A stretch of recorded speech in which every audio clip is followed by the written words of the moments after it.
Well, welcome to the Child Welfare Information Technology Systems Managers and Staff webinar series, brought to you on behalf of the Health and Human Services Administration for Children and Families, Children's Bureau. My name is Philip Breitenbuscher, and I am your host for today's webinar. Today's discussion, entitled Practical Guidance, Comprehensive Child Welfare Information Systems, CCWIS, Contracting and Procurement, Strategies to Manage Risk, Reduce Change Orders and Disputes, and Attain Best Values.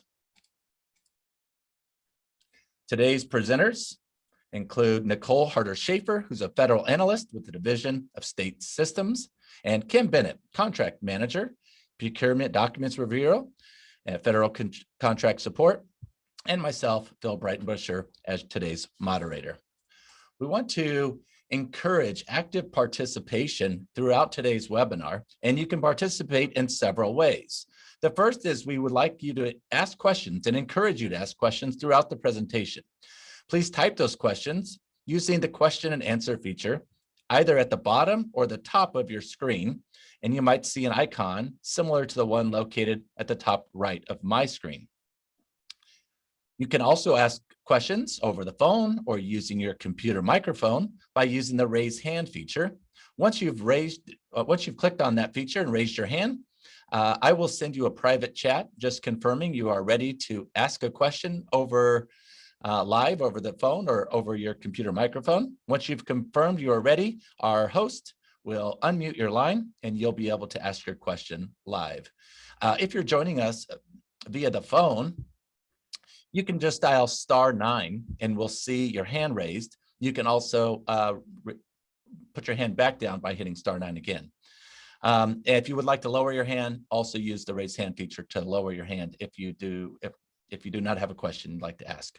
Okay, if you have questions that come up after today's webinar, please continue to email those questions to cwis.questions@acf.hhs.gov. Today's webinar will start with some welcoming and introductory remarks from Nicole Harder-Schaefer. Then Kim Bennett will discuss the roles, responsibilities, and opportunities for IT managers, program managers, and contract procurement managers to work together to create a procurement foundation that will support efficient project operations and best outcomes. Next, Kim will share 12 strategies to overcome challenges to CCWIS procurements that have the potential to impede attainment of best value. We believe these lessons learned and solutions are applicable to all types of CCWIS procurements. At the conclusion of today's webinar, there'll be time for questions and discussion. And once again, we encourage your active participation throughout today's webinar.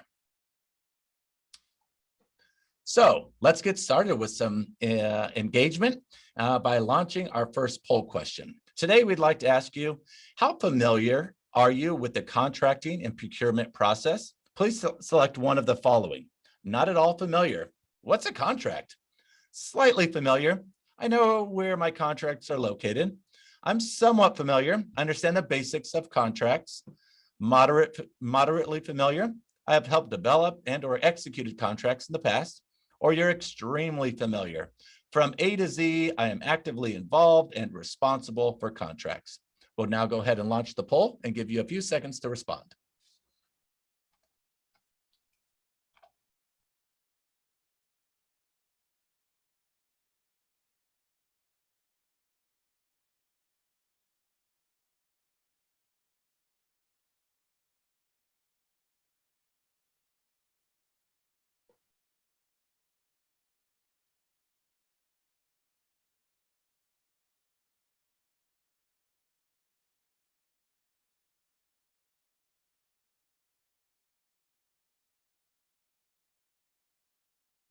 Okay, just a few more seconds and we're going to close it out.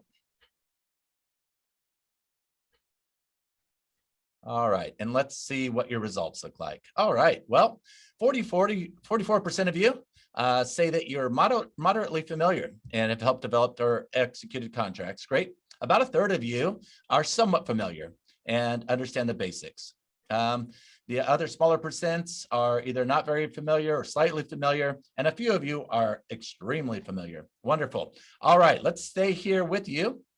Well, and move to our second polling question, which is, what is the primary role that you play in relation to CCWIS contracting and procurement at your agency? Again, please select one of these. We understand some of you fulfill multiple functions, but please select the one that best describes you. We'll go ahead and launch the poll. Are you with information and technology? Are you a child welfare program person? Are you in contracting procurement? Are you on the fiscal side of things, or maybe none of these or some other? Again, we'll give you a few seconds to respond to this.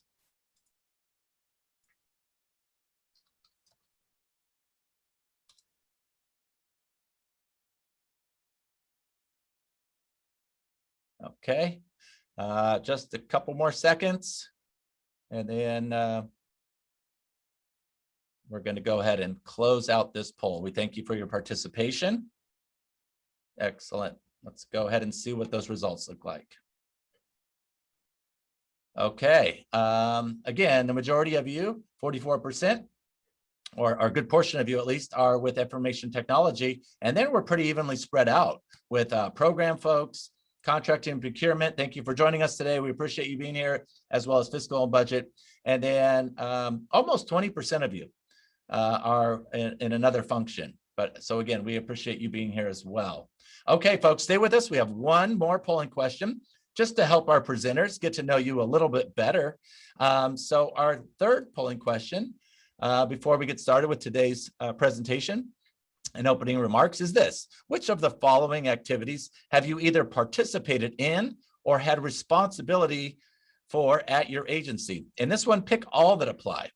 You've had responsibility for overall procurement process, developing a statement of work, or sometimes called an SOW, developing a budget, developing and launching the requests for proposals or RFPs, contract negotiation or finalization with the vendor, contract execution, ongoing contract oversight, or implementation. We'll go ahead and launch that poll. Again, please select all that apply to you so that our presenters can get to know you a little bit better as we get started today.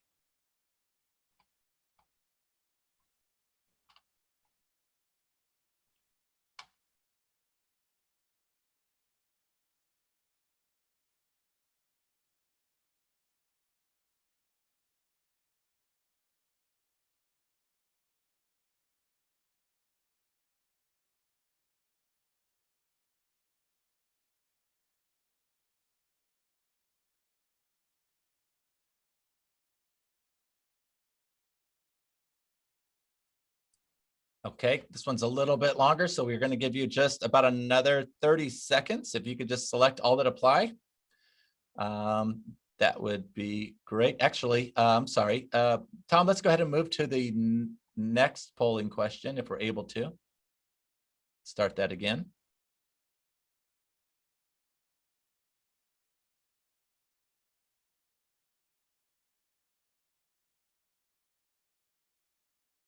All right, everyone, thank you. We saw that 60% responded to the same question twice, but let's make sure we have that third poll open. All right. Okay, go ahead and show us the results. We'll see what happened. All right. All right, I apologize. It looks like our responses did not match our question, but that's okay. We do appreciate your participation. So I noticed that our first speaker is having a little bit of technical difficulty, which sometimes happens on live webinars. So give us just one moment to check in and see if we can get her back on. Thank you.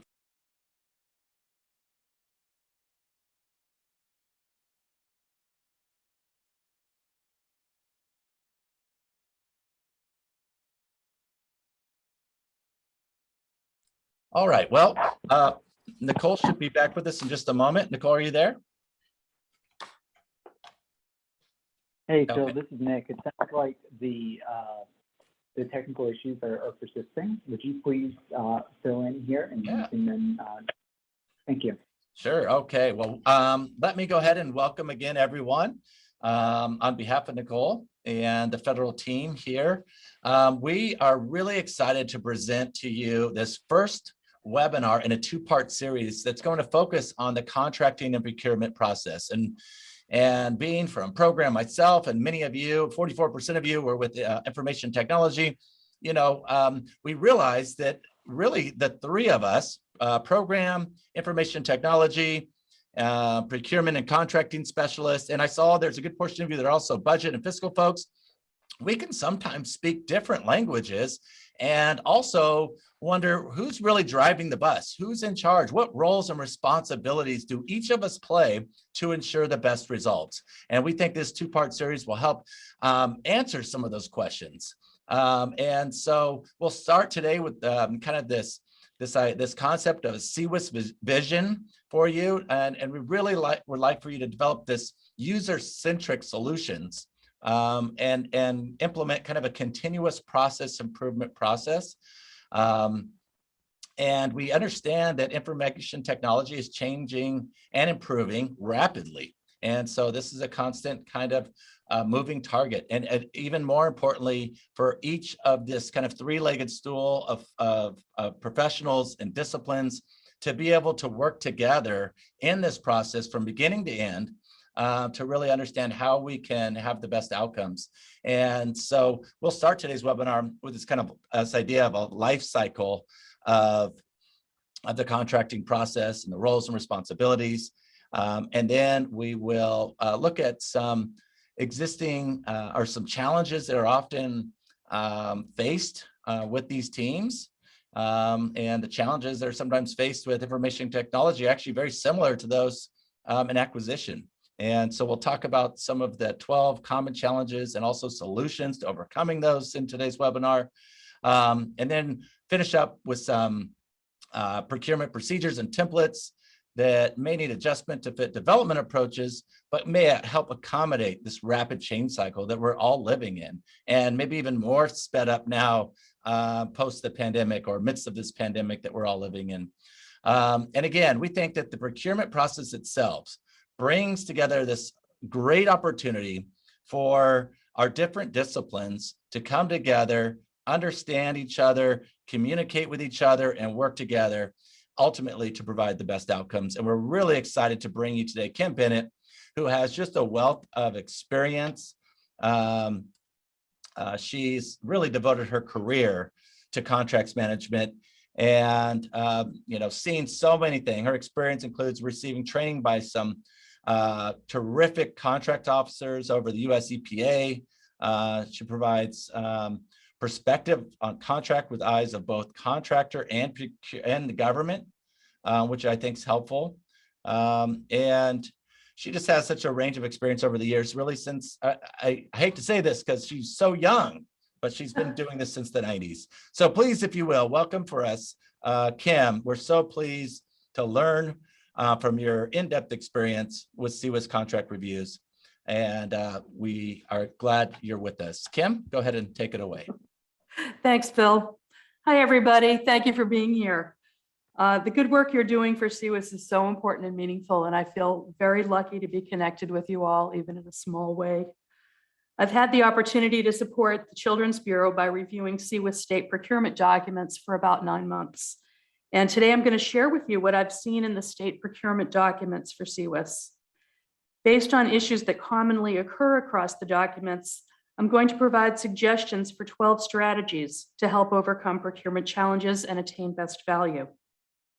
If you decide to use these strategies as I'm suggesting, I think they'll make the procurement process easier and faster, less burdensome, and less complicated. You are all the experts in your functional areas, and you understand the needs and parameters of your organization. So I trust that you'll choose the right takeaways from today's webinar that will help with your specific circumstances and objectives. So while I hope and think there'll be takeaways for you that are useful and help you make a difference with an easier workload to get there, there isn't any direction. It's for you to decide how you will use the suggestions and guidance. I'm looking forward to hearing any experiences you've had with CCWIS procurements that might help others, And I hope you will share any experiences or lessons learned relative to the 12 strategies when we pause. And I think Phil will let us know when it's time to pause. So we're going to start out by talking about a contractual foundation for best outcomes before we go into talking about the 12 strategies that basically I'm going to present based on what I've seen in the procurement documents. The vast majority of the state procurements that I've seen have been well planned, some with really amazing attention to detail. Still, they might be missing even just one critical piece that creates a weak spot in the contractual foundation that will support project operations. So what does it mean to have a contractual foundation for best outcomes? In CCWIS procurement, it means an agreement with a contractor that will lead to the end result desired with cost-effective, efficient, dispute-free operations and few, if any, unanticipated requests for change orders. A solid contractual foundation is an agreement that leads to solid ability of the program manager and the IT manager to manage risk and change. Common understanding and development of the foundation is what leads to smooth operations and anticipated outcomes. For a full contractual foundation, all of the people and functional areas in the chart that you're looking at in this slide need to have the same understanding. So that would be the program manager, the IT manager, the contract manager / procurement manager, and the stakeholders. And throughout this webinar, I'm going to refer to contract manager and procurement manager somewhat interchangeably. If I say contract manager, I also mean procurement manager. And I hope that works for you. I think of myself as both. And I know that sometimes those functions are separated, but sometimes they're also done together. Anyway, it takes all of these working together to create the common understanding that grounds operations in positive outcomes for all stakeholders. And of course, stakeholders include all of the beneficiaries and everybody involved or impacted by the CCWIS project. The implementation contractors, the IV&V vendors, software vendors, other vendors, the state agency, the state, ACF, everybody impacted. IT managers are the subject matter experts for using technology to accomplish continuously improving outcomes for CCWIS stakeholders and for keeping development user-centric and on track to achieve the project objectives. IT and program managers are the experts in understanding what is needed and in making what is contractually agreed happen, with input and guidance from the contract procurement manager as needed. Child welfare program managers put it all to work, helping outcomes to be the most they can be. And contract and procurement managers are the subject matter experts with respect to the documents and contract processes, especially the specific processes of the state or the state agency. In this webinar, as I said, I'm going to refer to them interchangeably, and I hope that that works for everybody.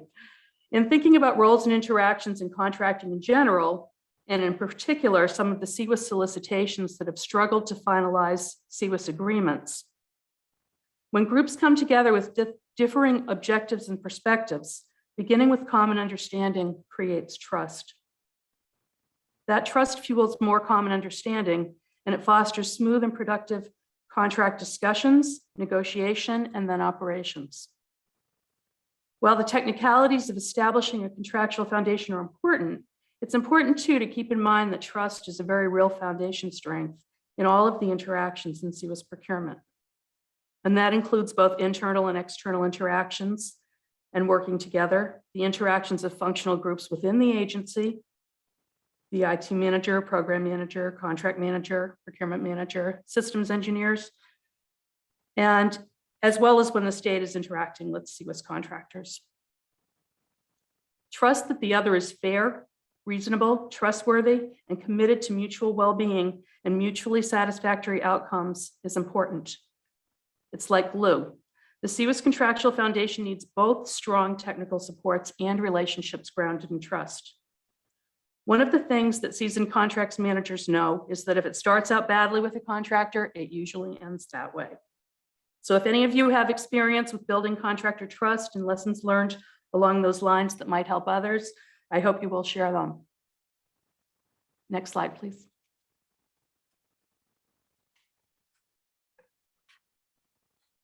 So based on what I've seen in the state procurement documents, I think that IT managers and program managers have significantly more ability than they think to influence both the contractual agreement and outcomes. The contract lifecycle chart here is an excerpt from the contract management standard of the National Contract Management Association. You can see the 3 contracting phases: pre-award, award, and post-award, and the activities that are accomplished in each phase. Pre-award, develop a solicitation; award, form the contract; post-award, perform the contract. Contract managers and procurement managers are usually viewed as knowledgeable and responsible for creating enforceable contracts and managing risk. Currently, IT managers often draft the statement of work in the pre-award phase, then hand it to the contract or procurement manager to include it in the request for proposal as the contract manager drafts and accomplishes the solicitation.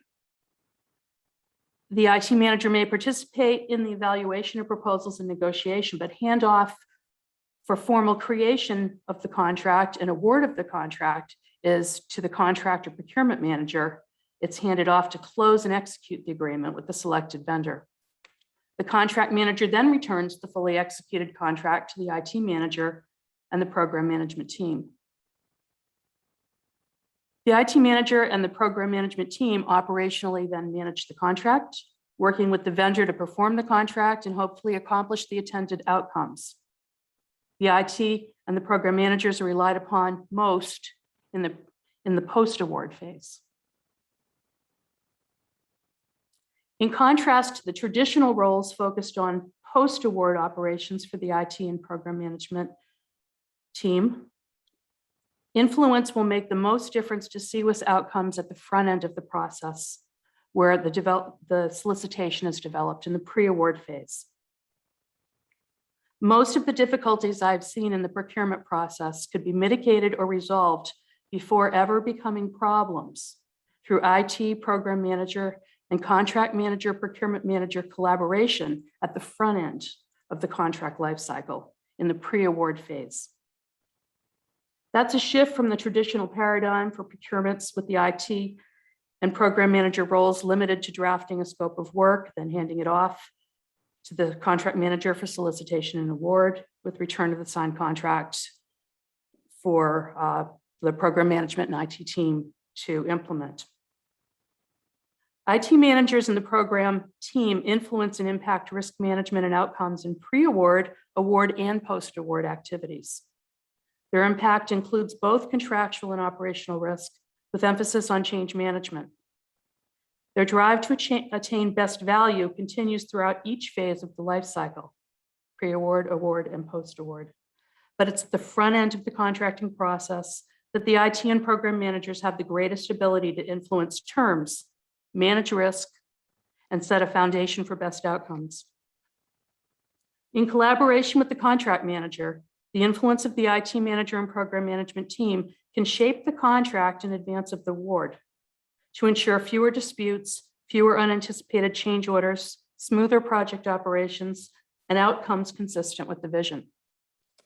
In reviewing the state procurement documents, it's easy for me to see the disconnects. Anybody after the fact, but it's easy to see the disconnects in reviewing these, the disconnects that result when development of the scope of work, solicitation, and contract award are accomplished in silos. That can work for small, well-defined purchases, but CCWIS is complex, and the level of communication needed for all to be on the same page is greater. I've seen in some of the state procurements really outstanding attention to detail in the scope of work.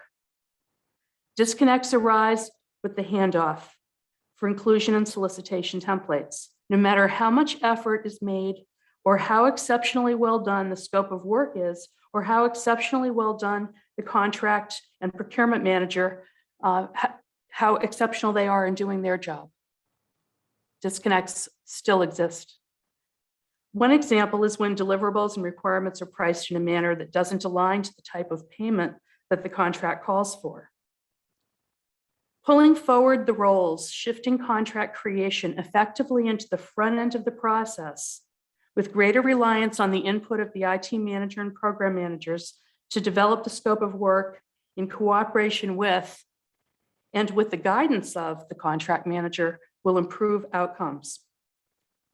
Instead of having silos of responsibility, all will be on the same page as to how the process will move forward. In the pre-award phase, cooperative effort with all participating in determining how selection and award will occur, the basis for selection and identification of what's important, as well as relative importance for selection, evaluation and selection of proposals, that will support decisions around selection and award and create the strongest foundation. If developed collaboratively with comprehensive requirements, the scope of work incorporated into the RFP effectively becomes the contractual agreement. There'll be less pressure for negotiations and less pressure on the contract manager because most of the agreement will have already been established before selection and award, again, collaboratively.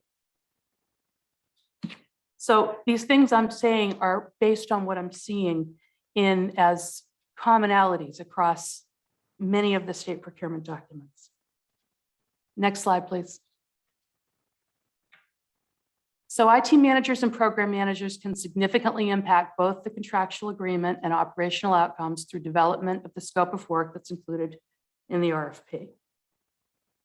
And again, the contract manager expertise and input is essential to determining acquisition strategy, the contract type, the approach to the solicitation, and business requirements.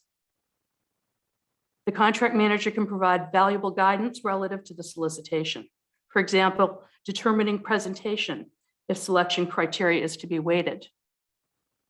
The IT manager and program manager input includes acquisition approach and requirements, identifying relative value, appropriate incentives and remedies. And again, the contract manager is knowledgeable, the procurement manager, and can help shape those.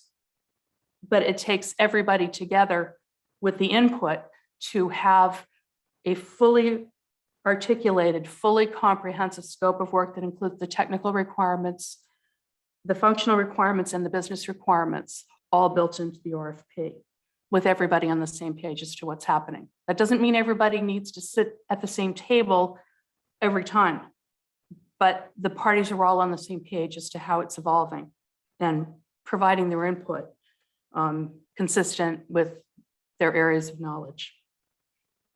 So basically, a scenario of silos can easily accomplish chunks of work all done well that do not marry up. It's the proverbial bridge that does not meet in the middle. And that's what I'm seeing sometimes when I see state procurement documents. Pulling collaboration forward to emphasis on the pre-award activities, taking full advantage of the influence of the IT manager and program management team to impact the scope of work and requirements with guidance from the contract and procurement manager will cause final outcomes to match what was intended. Next slide, please. So the graphic in the slide shows a triangle, and it represents the contractual agreement. And within that triangle, you can see the request for proposal, the proposal, and the contract. And these are three documents. The request for proposal, obviously, is what the state is issuing, the agency. The proposal is the contractor's proposal. And here, when we refer to contract, we're talking about the document that is signed that says this is when this agreement becomes effective. The request for proposal is the foundation of the contractual agreement, having created that comprehensive scope of work at the beginning, even including the business requirements and building that into the RFP. The RFP is the foundation of the contractual agreement. Next slide, please.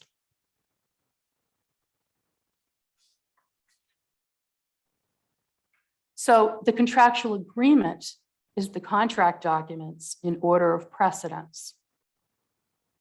So again, we can see the triangle, the contractual agreement, but this time you notice that there's a different order. The contract is in the first order of precedence, the document that's signed. The request for proposal is in the second order of precedence, and the contractor's proposal is in the third order of precedence. So the RFP is still the foundation of the contractual agreement, conceptually.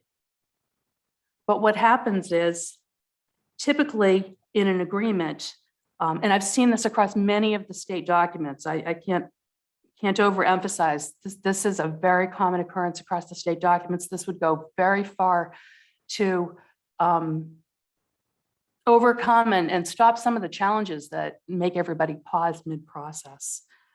When there's a discrepancy in the terms of the contract documents that comprise the contractual agreement, interpretation is based on the order of precedence. So in the contract, the section titled Order of Precedence is going to state something like this. The contract documents include the following documents in the order of precedence listed. In the event of any conflict, the document in higher order of precedence shall supersede and replace the conflicting provision from the document in the lower order of precedence.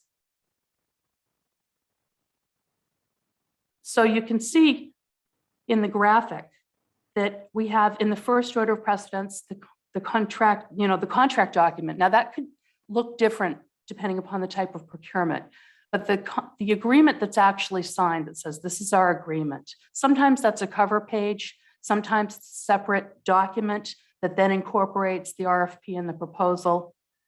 But basically for your contract documents, and most of the state agreements have more than just these three as documents, contract documents that are within the order of precedence. There could be attachments called out that are referenced. There could be ancillary documents, standard terms and conditions of the state.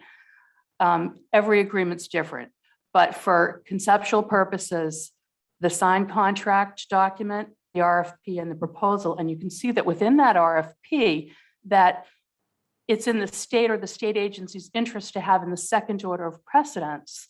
Within that RFP is included everything that the IT manager, program management input, and with guidance of the contract manager, everything is in that RFP, the scope of work, the requirements, deliverables, the process, the objectives, the schedule, performance, milestones, payment terms, terms and conditions, business terms and conditions, the contract type, rights and remedies, those are usually part of the terms and conditions, and then language and terms that go to risk management.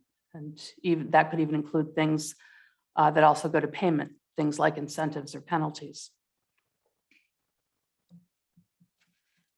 So basically, of course, the contractor is going to want their proposal in the second order of precedence. And basically, you just need to stand your ground on this. I've seen in the state procurement documents repeatedly at the last minute contractors changing that order of precedence. And in the end, the order of precedence goes back to what is in the state's interest. But there are other ways to make sure that that doesn't happen and that does not present an obstacle to you. So we'll look at that as this webinar progresses and you can see how easily it can be accomplished. The lack of definition around what it is that the state will buy is one of the biggest challenges I've seen in the contract documents. I haven't seen site operations, but based on the procurements, I have no doubt that agencies are seeing many change orders that they did not expect. I've heard that states are frustrated with the results they're getting. A well-developed scope of work contained in the RFP can minimize the need for negotiations, speed to contract closure, and eliminate misunderstandings that commonly arise after project operations have begun.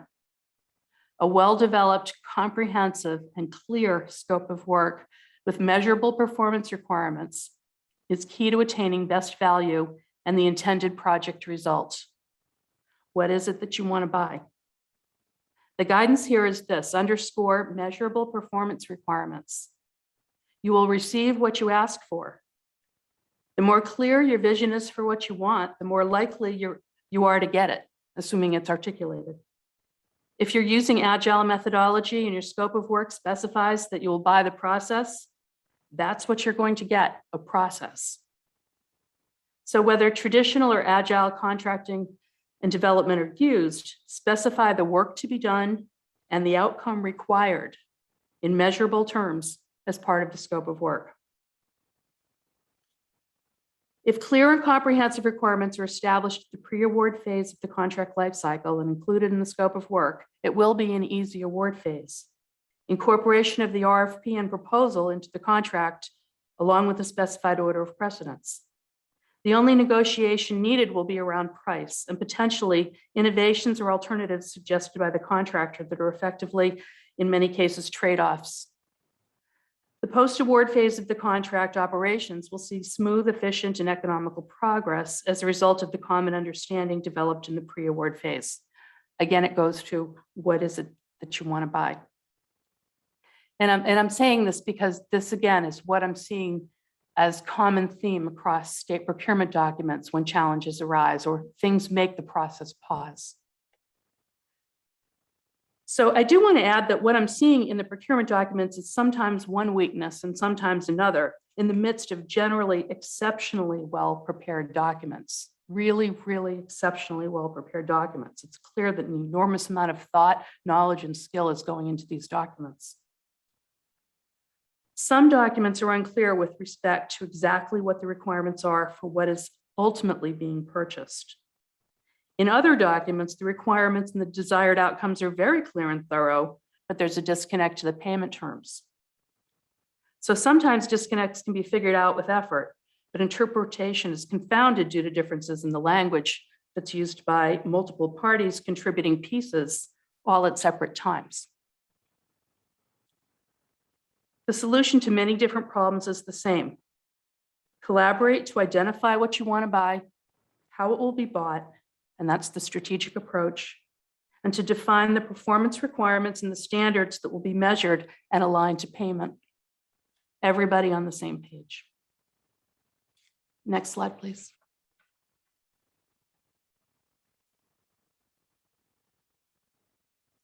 CCWIS success directly corresponds to the extent and quality of the planning and pre-work. The importance of planning and pre-work can't be understated. States can position to manage change by planning well. Planning and pre-work are the key to creating common understanding, and it's the structuring of the procurement, the contractual agreement, to incorporate the outputs of the critical planning stage that will determine how successful the final outcomes can be. Success means, did the state get what it intended to procure?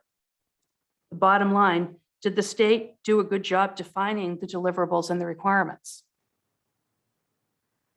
Essential planning and pre-work defines the objectives and the scope of work, requirements, the deliverables, and the performance standards in ways that are measurable. It develops a strategic approach to the procurement, establishing parameters for risk and change management. It creates a structure for accountability. It connects and communicates all of these in plain language, ideally using the same types of words. Again, collaboration at the beginning. Pre-work considers development of the CCWIS vision, the stakeholder input, and also what is it important for the contractor to articulate? What does the vendor need to know in the RFP? Pre-work considers the type and the method of contracting, the basis for payment and change, the tasks and the deliverables that support the objectives, that in turn support the vision, technical, functional, and business requirements, and the applicable standards for performance. It includes performance metrics and progress milestones. And most importantly, it includes a measurable definition of done. So that's the end of the first piece of this webinar, which is really about the contractual foundation. And we're going to go into this 12 strategies now. And I hope that contractual foundation doesn't sound like it's overstated or too simplistic. Likewise, the strategies. Again, the preparation that's going into these state documents and the state requests for proposals and the procurement documents is really incredible, really, really well done. It's these tiny little weak things that make the whole foundation a little bit weak. So I'm hoping that you'll pull from this webinar some things that make your process smoother. So Phil, did you want to open the forum at this point? Yeah, thank you, Kim, for laying that really important foundation as we move into section 2. Again, I'm reminded of, anytime we're leading major change, it's all about what? Relationships. So I also wanted to, before I get into questions, just first remind folks, you can submit your questions using the Q&A function, which is at the top or bottom of your screen, depending. And just click on that button, submit your question. You can submit your question anonymously if you'd like to do that. And we can either respond to those questions directly in writing, or we'll read your question aloud for the entire audience. You're also able to ask questions using the raise hand feature, which again should be at the bottom or top of your screen, sometimes located in the participant section as well. You may raise your hand and we'll unmute your line. While you're submitting those questions, we do have the opportunity now, I think, to call on Nicole Harder-Schaefer, who's been able to join us again. Nicole? Good afternoon. Thank you, Phil. Thank you, everyone, for joining us today on our CCWIS webinar. And thank you, Kim, for sharing your expertise and knowledge today with us as we move forward. And my apologies for not being able to be on the webinar in the very beginning. So thanks so much. Thank you, Nicole. Yep, we understand that technology sometimes is not our friend, actually. So, but we do recognize you were here not only on time and early. So sorry about that technical glitch. Okay, I'm just kind of looking for questions we can read out loud right now, Kim, and I'm not seeing any at the moment. So we're going to go ahead and let you continue on with part 2 of your discussion. Okay, thanks, Phil. We're going to go through the 12 strategies pretty quickly. In reviewing the procurement documents, there are 12 basic pitfalls that stand out as root causes of misunderstanding that are leading to faulty contracting, protests to award decisions, and project operations hindered by misunderstanding and unanticipated change orders. The 12 pitfalls are relatively easy, and they have easy solutions. And in some cases, the solutions, the strategies to overcome the potential pitfalls are just simple best practices. In some, they involve strategic acquisition approaches and identification of requirements and standards. Most have this in common. They're simple to such a degree that you might think it's overly simple, not even worth spending time on. Think of it this way. Your parent told you to look both ways before you cross the street. It's obvious and simple, but if you do not, there will be results. There can be a world of pain. And the procurement documents that I'm seeing are put together incredibly well for the most part, and then these very little things are missed, which have big consequences in terms of, causing angst and pauses in the process that you don't need to experience, misunderstandings that you don't need to experience. So based on the procurement documents I've seen where the best laid plans have gone off course, that could have been avoided with attention to one or more of the 12 strategies. We have about 2 minutes to a strategy, so I'm going to go quickly. And Phil, if you could let us know when to pause, maybe after strategy 6 or so, halfway through, for comments or questions. If anybody wants to share anything, that would be terrific. Yep, or Phil, whenever you think, Phil, based on what you're seeing. Okay. Yep, will do. Thanks, Kim. Okay, so here's the first strategy. Incorporate the RFP by reference into the contract documents. Ensure the RFP is the basis for all requirements and require variances in writing. Limit the exceptions allowed. When clear and comprehensive requirements are included as part of the scope of work and contained in the RFP, when the RFP is incorporated into the contract documents by reference, and effectively, the contract has already been created, including terms and conditions to manage risk. As I mentioned previously, negotiation will be minimal. Negotiations will relate primarily to price, with trade-offs of like value if bidders offer alternatives. Limiting the extent of negotiation allowed also keeps the bidders on the same playing field of risk. I want to read one paragraph, and I'm not going to do a lot of reading here, so don't worry, but I want to read one paragraph from a state RFP that is a really good example of limiting bidders' ability to negotiate. It's a paragraph, but I think it's worth it for you to hear and realize that you can do this. Okay, so Here's the paragraph the state used. Each proposed extraneous term must be specifically enumerated in writing and specify the particular RFP section, including its appendices and attachments, that the proposer proposes to modify, and the reasons why the change would be in the best interest of the state. Any extraneous terms must be submitted during the question and answer time period identified in the RFP calendar of events using attachment 4. Extraneous terms submitted after the question and answer time, including any submitted as part of the proposer's proposal, will not be considered. No extraneous terms shall be incorporated into the contract unless expressly accepted by the state in writing. Acceptance and/or processing of a proposal shall not constitute acceptance of extraneous terms. Further, extraneous terms must meet all of the following requirements to be considered. A, the extraneous terms must have been submitted during the Q&A time period identified in the RFP calendar of events, questions and answer period. B, the extraneous term must be accepted by by the state in writing. And C, the state will not entertain any exceptions to Appendix A, the standard clauses of the state. So basically, we have here a state that has done a very effective job of saying no exceptions unless they're in the state's interest.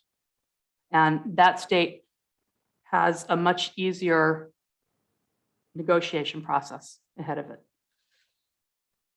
Okay, next slide, please. Clarity. If I could pick only one of the 12 strategies, it would be this. This is the most pervasive across the procurement documents in terms of presenting an issue. Strategy 2 is to maintain clarity to the standard of the third party walking by. Not just any clarity, but clarity to the standard of the third party walking by. Could somebody walking by understand every aspect of that agreement, even if they had no background in it? Could they understand the things that might arise, the question marks around what was being bought and paid for? If there were changes, where the responsibilities would be, could they understand every aspect of that agreement? That's clarity. If any pre-knowledge of the agreement is necessary to understand, it's not as clear as it could and should be. Ambiguity is the root of most misunderstanding. It leads to disputes, delays, unanticipated change orders, and disappointing project results. So plain language, clear and no question marks. That would be the number one across the board. When you've prepared your procurement documents, your RFPs, your scopes of work, read it again with the eyes of the third party walking by. So contractual and operational risk management are interdependent. Recently, there was a CCWIS procurement that looked to operational risk management to protect where contractual risk management was actually inadequate due to imprecise definitions. This particular procurement involved documents created many years ago, and for a number of reasons, it was too late to correct all the definitions, but there were definitions amongst numerous documents that were all different. And so a very large number of documents formed the contractual agreement, and within those documents, differing definitions occurred. The lack of clarity and the sheer volume of referenced and incorporated documents made it very difficult to interpret the contract. The state rightly decided to mitigate the risk with more attention to managing the risk operationally. So contractual and operational risk management, they're interdependent, and they can balance each other out, and they can both be used. Certainly, the goal is to have a contractual agreement that is completely clear without any ambiguity.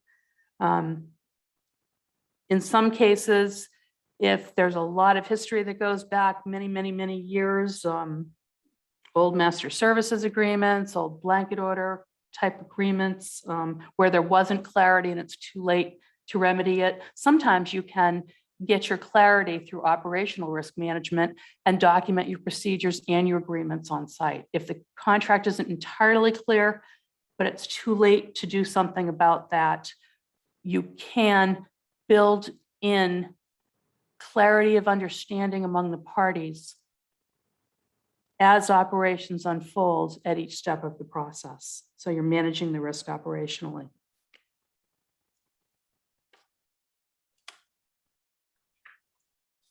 Okay, so definitions can help or hurt clarity, especially when there are many documents involved using the same word differently. SOW, there's a good acronym, statement of work or scope of work. So the statement of work is typically the vision, the larger picture of what's going to be accomplished. And then the scope of work is the fully detailed requirements within the statement of work. That's typically how that's structured. It's something to watch out for when you have many contract documents, some of which use statement of work and some of which use scope of work, all of which use SOW, just to make sure that you don't have any conflicts or any gaps in clarity with respect to who is responsible for what. Ideally, you want to build all requirements into the scope of work, and we'll talk about that a little bit more, so that there is no ambiguity, so that everything that's presented as a requirement is ultimately required of the contractor. So definitions like contract, purchase order, master services agreement, that's the MSA there. Is a contract a purchase order? Is a purchase order a contract? Customization, configuration, work orders, intellectual property terms. There are so many definitions that come up, even the word contract itself, that if you see a lack of clarity, it needs definition. And one of the best things you can do is to include your own definitions and stipulate up front that those are the definitions that will support interpretation. You need to do the best you can to have consistent definitions across all the documents. And again, watch out for capitalization. Recently, in a couple of the procurements, I saw that older documents did not use capitalization. And typically in a contract, when a term is capitalized, it's a defined term that has a meaning that you can go reference and understand exactly what that meaning is. And sometimes documents, at least I've seen a few within the CCWIS procurements, that have a mix and match of whether things are capitalized or not. So you need to be cautious. Try and look at everything with the eyes, again, of a third party walking by. If there's ambiguity, look to resolve that up front. If you resolve it all up front, then you're going to have a very, very smooth process. And you're much more likely to get, in the end, what you thought you were buying, because everybody's on the same page and the interpretation is all the same. So next slide, please. So this is an example of really great use of definitions by a state. And I wanted to pull this up so that you could see specifically a couple of important definitions. You can see what actually seems so simple. As down toward the bottom, they've defined contract. The contract is this RFP. Any addendum to this RFP and the bidder's proposal response to this RFP is accepted by the state. They've defined what they mean when they use the word contract. There have been more than a few CCWIS procurements where the lack of definition around the term contract and differing use of the term contract in different places within the documents has led to misunderstanding or confusion. So as simple as it seems, as the state did here, if you make sure that you define these things up front, you've gone a long way toward preventing problems before they happen. The last one on this list, contractor/implementation vendor. the bidder awarded the contract. How simple does that seem?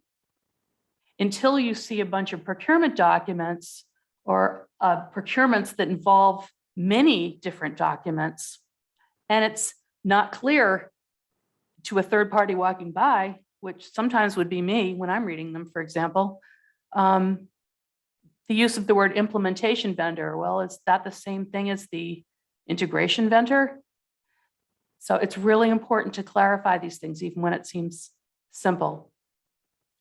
The term here, amendment, and the number one least defined and most needed definition in all of the procurement documents is around pricing.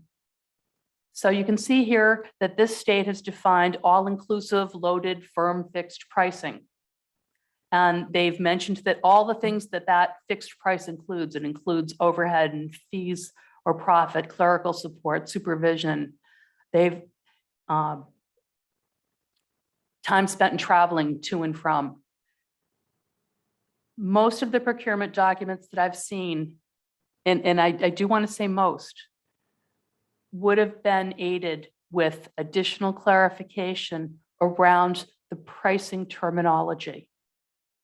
It's not always clear, and in particular, the use of cost and price are confused.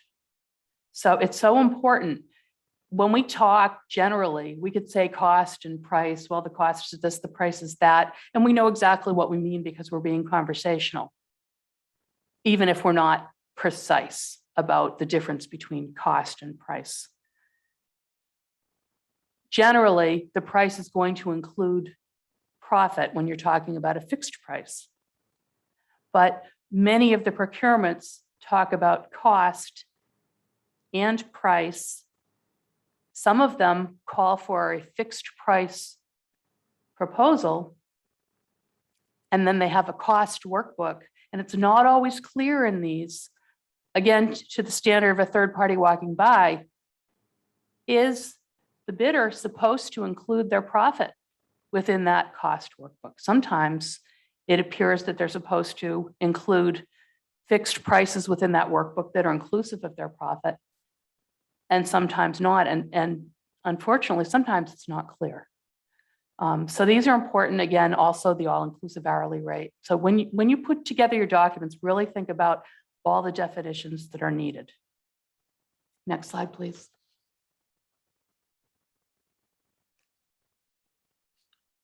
Okay, so strategy 4. Align objectives, tasks, requirements, deliverables, acceptance criteria, performance metrics, and payment.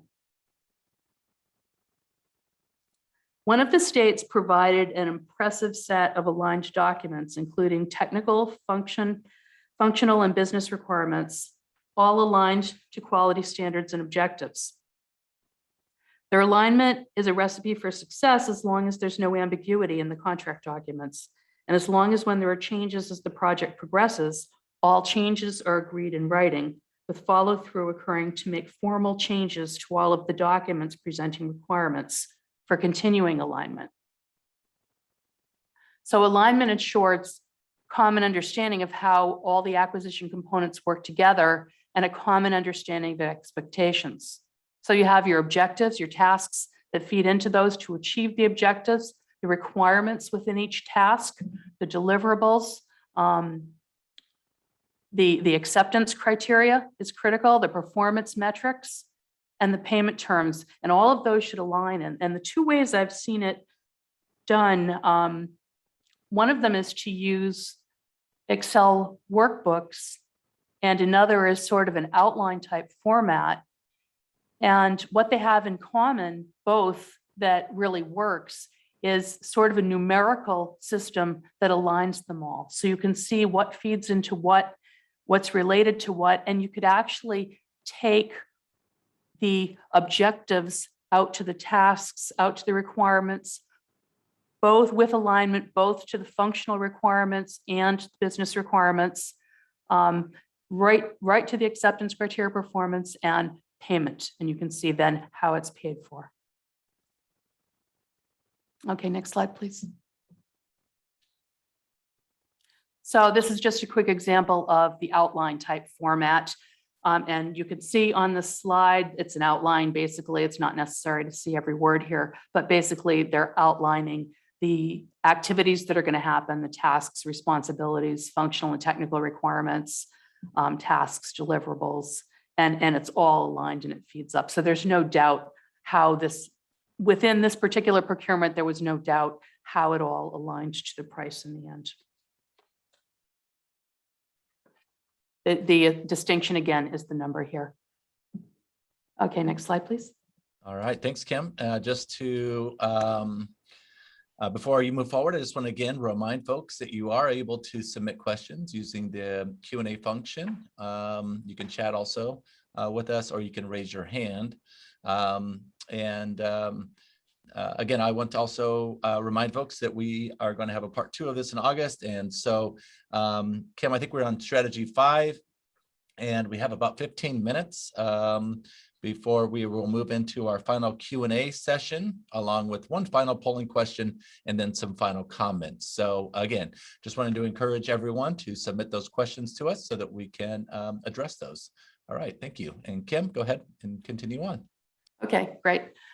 Strategy 5, commence with a blanket statement of compliance. It's not always clear whether the requirements included in the RFP are part of the finally agreed scope of work. And that is a big ambiguity, again, across many of the procurement documents. The requirements were all there, but after the negotiation, there's a proposal, and now there's lack of clarity. Are those requirements all still applicable? So you can manage risk for success with a blanket statement of compliance that obligates the contractor to perform in accordance with all applicable laws, regulations, guidance, then current best industry standards and practices, everything that is a requirement for you. This language here is not some pat template language. You need to really think about what it is that you want them to perform in accordance with and include it all in a blanket statement of compliance, again, that is contained within that scope of work. So, and I'll show you how to use a caveat toward the end so that that doesn't get lost in negotiation. The point really is to make sure that the contractor is bearing the risk of identifying the requirements. So many of the states have used things like bidders' libraries very effectively to present requirements to the bidders. And this is a terrific strategy. And again, making sure that there's a caveat that keeps responsibility to identify what is applicable in terms of applicable laws, regulations, standards, et cetera. You still want the burden of identifying those on the contractor. So basically, here's an example, a one-sentence example that a state used very well to create a blanket statement of compliance that basically they provided examples of guidance documents, standards, et cetera, that the contractor needed to comply with. But then they also said, proposed solution must comply with the most recent form of any and all regulatory standards that apply to the CCWIS technologies sought by this RFP, whether or not they are identified by this RFP. So that was truly exceptional. So what happens when the project is in operational and new standard evolves, there's clarity as to who's responsible for being aware what the standards are that are applicable. So a little bit of help from the state to suggest, look at these standards doesn't basically shift that burden to the state. Okay, next slide, please. A state agency can eliminate ambiguity and manage risk by stipulating responsibility of the contractor to call ambiguities to the attention of the state in writing with or prior to the bid. Again, putting the responsibility on the contractor. So strategy 6 is provide for sole discretion of the state, sole discretion to determine interpretation if ambiguities are not called to the attention of the state in writing and are later identified. This is very protective, and many of the states have done this, and a few haven't, so I want to raise that for that reason. So clear, comprehensive, without ambiguity, incorporated and aligned strategic acquisition. If there are any comments, we're halfway here and we have about 2 minutes of strategy for the next 6. So, Bill, do you have any questions there? Oh, and sorry, I kind of cut in early. So nope, you are good to continue on, Kim. Thank you very much. And I love this acronym here. I like that you connected it to CCWIS. Very cute. Okay, great. Okay, let's see. So the competitive solicitation. You notice there's not a strategy number on this particular slide. This is just best practice. And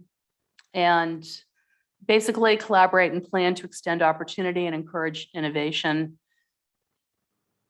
Focus on small and disadvantaged business utilization, set-offs. And I've got this in the slide because I wanted to call to your attention that one of the really impressive things that states have done is to create opportunity through sub-tiered set-offs. Even when it appears that there isn't opportunity, they are in fact asking the primary contractor they award to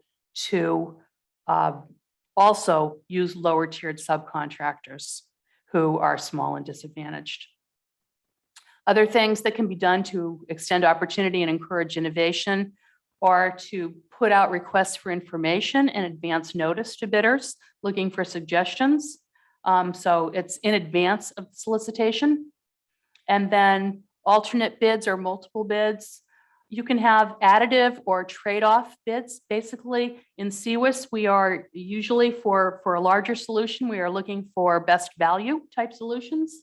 And we're going to talk in the next slide about how to manage risk and reduce award protests in the context of best value. But considering you do want innovation for CCWIS, and yet at the same time, you still want a competitive solicitation that feels fair. The best thing you can do in terms of keeping your solicitation fair is to just put yourself in the shoes of the bidders and think, does it seem fair? If you give an opportunity to one bidder, give it to all. If you are going to allow alternate bids, if you choose to say, these are the requirements that we want, so we want you to provide a proposal in response to these specific requirements, but you may also propose alternatives or innovative alternate approaches, then give that same opportunity to everybody. Okay, next slide, please. Thanks. Okay, strategy 7, again with competitive solicitation, keep it fair. Define responsive and responsible. Align selection criteria to the requirements. Ensure no unfair advantage. And consider the impact of negotiated scope of work and risk to fair competition. So when you have bidders and you find your competitive range and you commence negotiations, if you are modifying the scope of work that you requested in your RFP as requirements, then there's a different amount of risk involved. Or if you're modifying the terms and conditions for indemnity or the limit of liability, there's a different amount of risk involved, and risk correlates to pricing. So you could see that bidders would feel that that was unfair. If you provide bidders with the opportunity to revise their proposals, then provide that opportunity to all of your bidders in the competitive range until you make your final best value decision. Everybody should have that same opportunity. So during discussions, all of the opportunities should be equal. Maintain fair and disseminated Q&A. So respond fully to what's asked, but make sure everybody gets those Q&A. And I think the states have done a good job with this from what I've seen.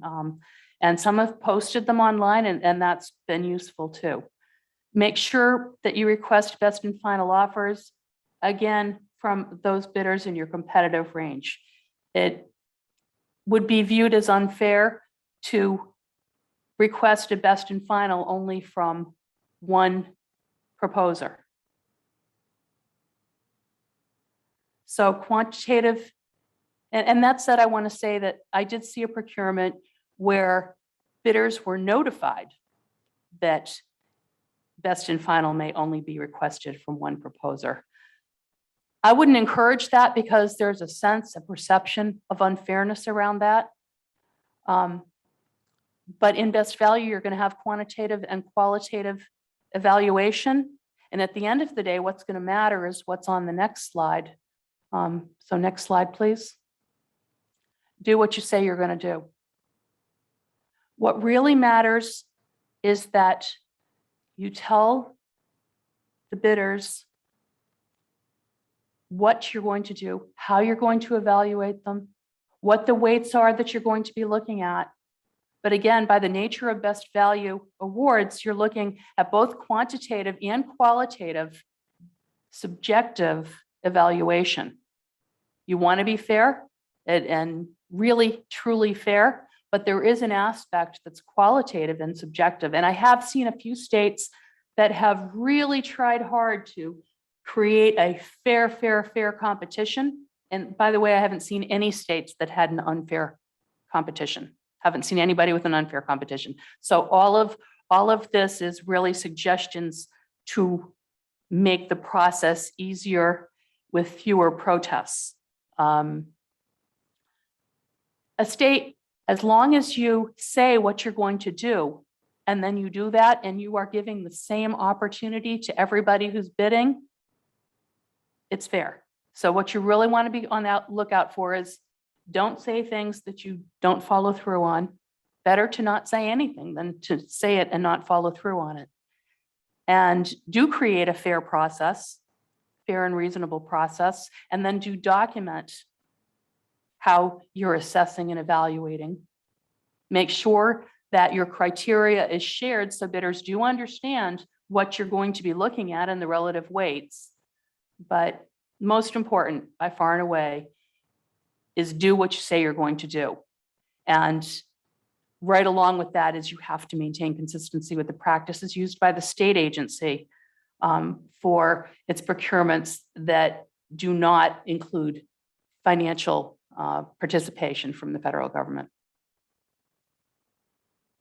So, last thing I want to say on that is that I have seen states that have had problems because they didn't follow their own state procurement manual, their state procedures. So be on the lookout for that too. It's not just what is said in the RFP, it's also what are the published procurement practices of the state or the agency.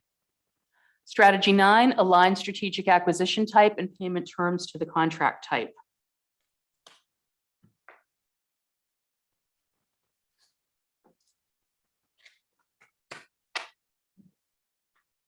So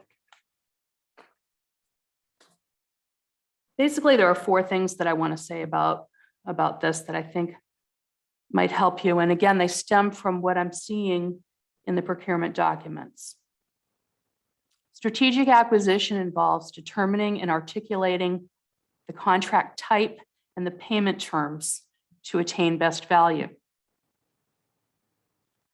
The 4 issues I'm going to talk about, I believe, will help speed procurement documents to closure and eliminate misunderstanding. I think they'll help you have fewer unanticipated change orders. First of the 4 is create a clear, unambiguous framework for calculation of compensation. So one of the most common weak points that occurs in the state procurement documents is lack of clarity of pricing, and that includes confusing and undefined use of terms, misalignment of the contract type to how payments are made, and lack of what-if clarifiers. So is it a fixed price contract, a cost reimbursable type contract, a time and materials type contract? Whatever it is, it needs to align to compensation terms that make sense for that type of contract. And I don't have time to go through all of it here, but I can tell you that your contract and procurement manager understand this, and this is where their guidance is very, very important. So you want to select the type of contract based on the degree to which you know your scope of work and the degree of risk that's involved. Again, your contract manager and procurement manager will understand that most often a fixed price contract is in the interest of the state, because when there's a change, that places the risk around the change on the contractor. That's the burden of the contractor. But again, your contract manager, your procurement manager can help with strategic selection of the contract type. It's, again, based on scope of work, the extent to which that's known, and the risk the government will assume. This is an issue that I've seen in many of the state procurements, that the payment terms did not align to the contract type. And right off the bat, and I hope you will remember this, when you do an RFP, in the very beginning, let the contractor know right out of the gate what type of contract the agency intends to award. Because sometimes the procurement documents 70, 80, 100 pages more, and it's not clear until the end what type of contract will be awarded. So first few paragraphs, right up there with your calendar around questions and answers and your schedule of events for the solicitation and the award, right up there. Identify the type of contract and make it strategic with input from your contract manager. Common what if clarifiers that are missing include things like, how will materials and travel be reimbursed? What happens to pricing at new contract years? Is there escalation to pricing? If so, what's it based on? Your contract manager can help you understand ways and strategies that you can deal with annual escalation to pricing up front in a way that is going to get you best value. So this is where their guidance will come in. You can consider negotiating escalation to tie it to standard indices. And you can consider adding most favored customer language to the basic RFP. Basically, that says that your bidder is going to give you the best pricing they give to any of their commercial clients, that your pricing will not exceed any pricing they give to anybody else. And again, your contract and procurement manager can give you ideas for that, or they can help build it in. The last thing would be, before issuing the RFP, prepare to assess and document price reasonableness with in-house estimates. Okay, next slide, please. Strategy 10. This is a short one. Use of affirmative language. In its RFP, a state recently asked contractors to propose CCWIS solutions and asked them to suggest any additional capacities their solution might have. One contractor responded, "Our CCWIS solution can accomplish integration of additional points of data exchange." Does that mean they're going to do it within the fixed price they proposed? Or is it available for an additional cost or price? In the RFP, use affirmative language. The contractor will do this. Be careful not to allow the contractor to reduce clarity by using conditional language in its proposal. Some states have included direction to contractors that any features they describe as features in that their solution is capable of will be considered to be included in the proposed fixed price unless they expressly call out that there will be additional charge for that. So that's an ambiguity we see a lot, and you can resolve that right up front too. So only 2 strategies left. Again, this goes back to strategy 11, identify the order of precedence. Because the number one way that contractors will try and transfer risk is a last-minute change to the order of precedence. Over and over, we're seeing that that negotiations occur, and all negotiations are happening based on what it's understood the order of precedence is in the basic contract. And then at the last minute, the contractor changes the order of precedence, entirely changing the balance of risk and what language applies in the event of conflict. So be really cautious of that. In some cases, I think vendors are more experienced in their negotiating for their particular product line.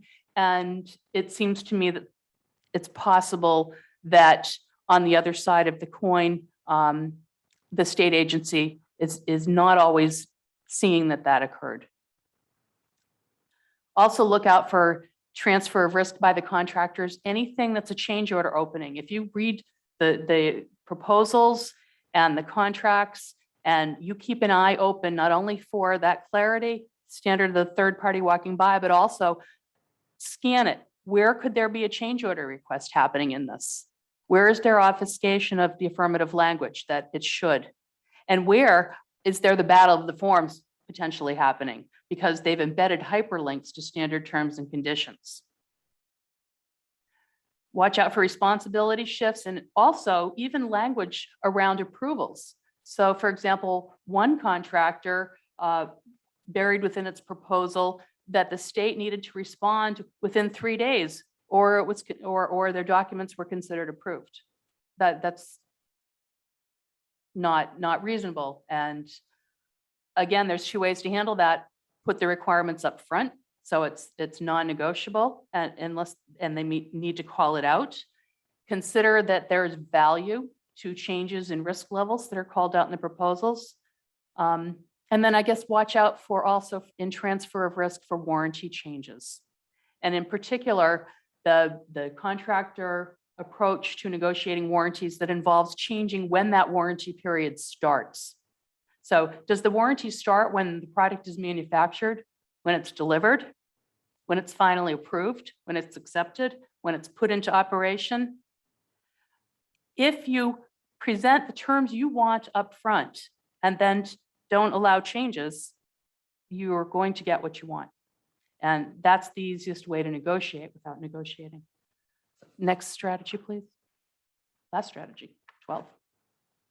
Remember, the easiest way to negotiate the terms you're seeking, include them as requirements within the scope of work in the RFP, provide for limited exceptions to the RFP, and fully articulate each requirement so no further discussion is needed. In this way, the IT manager can achieve negotiation without negotiating to ensure that what's needed becomes part of the contract. Last slide. So this is a final tip. This is a useful caveat that will work not only in contracts, sounds a little legalese, but not only in the contracts, but also in the scopes of work, notwithstanding anything to the contrary in the contract documents.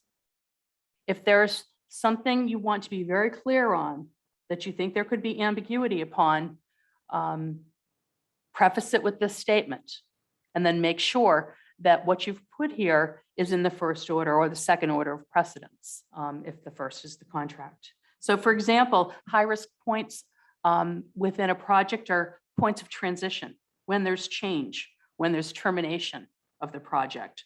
Those are the places where there's a lot of risk, changes to work scope, contractors, force majeure events, things like hurricanes, floods that can delay or stop projects, termination for any reason, with or without cause.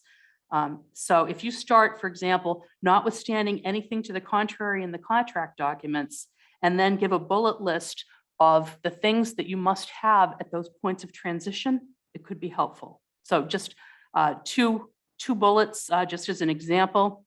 Contractor will maintain all source code in escrow, which shall be released to the state upon completion of the contract acceptable to the state and state's final payment. Or in the event of notwithstanding anything to the contrary in the contract documents, in the event of termination for convenience or default for any reason whatsoever, contractor will provide a certificate of destruction evidencing the destruction of all confidential information and data. You can just come up with the bullets as you need them. Think about what can go wrong, where are the high risk points, and use that wherever you need it within your documents to make sure that you're going to get what you need. In summary, the IT manager has significant influence to impact what's included in the contract, a clear scope of work, clear pricing, and a clear order of precedence. Work together to support mutual understanding and dispute-free operations. And ensuring this clarity is the most important thing you can do to manage risk and to support efficient and economical project outcomes. This clarity, with measurable performance criteria and a definition of done, is the key to ensuring that the state agency will get the result that it's looking for and have avoid the kinds of delays and hindrances that are sometimes seen because of misunderstanding. So that completes the 12 strategies. All Again- right, Kim. Yeah.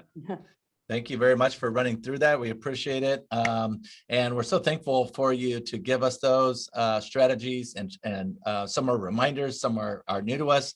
We've been watching the chat as comments have been coming in, and we recognize we're just about out of time for questions today. However, we'd like to encourage you, if you'd you had a question that you didn't have a chance to submit, please submit those to CWIS at cwis.questions@acf.hhs.gov. Now, those of you that are with us, we'd still like to engage you one last time before we move ahead, because we'd like your input for next month. Could you please, not next month and just next month and going forward, but we're going to launch a polling question here before we wrap up. And we'd like for you to select the topics that interest you for the CWIS Contracts Part 2 webinar in August, and just ask you to select all of these that apply. So we're going to give you just about 30 seconds to respond to these topics. Just pick all that apply that you would like us to focus on during Part 2 of this webinar.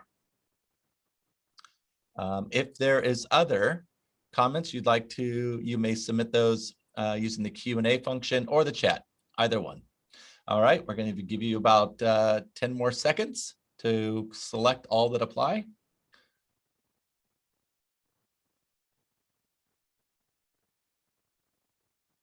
Okay, we'll go ahead and close the poll. And wonderful. So, okay, there's lots here, areas of interest, and some with, nearly 70% of you have interest in understanding contract for as a service. So that's wonderful. Thank you for that feedback. I'm going to go ahead and wrap us up. First of all, I just want to say thank you to our participants for attending today. We appreciate your active participation in those 4 polling questions, as well as the chat and questions that you've submitted along the way. We continue to ask for you to submit continued questions to your federal analyst or to our CWIS email address. Again, mark your calendars. You should see a save the date and a registration coming out next week for our upcoming webinar, CWIS Contracts and Procurement Part 2 on August 25th. Again, please contact your assigned analyst if you have any suggestions, feedback, or questions or issues. Last thing I'll say is that many of you asked this question about whether or not this is going to be available to you after today. So we will post the recording of today's webinar along with the handouts to our DSS website. Again, we've heard some comments around asking for more examples of good language and how to best use CSWAP in this process. So we appreciate all that feedback, and we will take that into account for next month. There are some references that are also included in your handouts. We look forward to providing these handouts to you so that you can take a closer look. And with that, I want to thank again our presenters.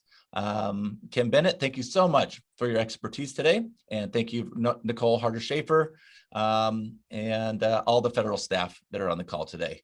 And with that, that will conclude today's webinar. Thank you all for being here. Thank you.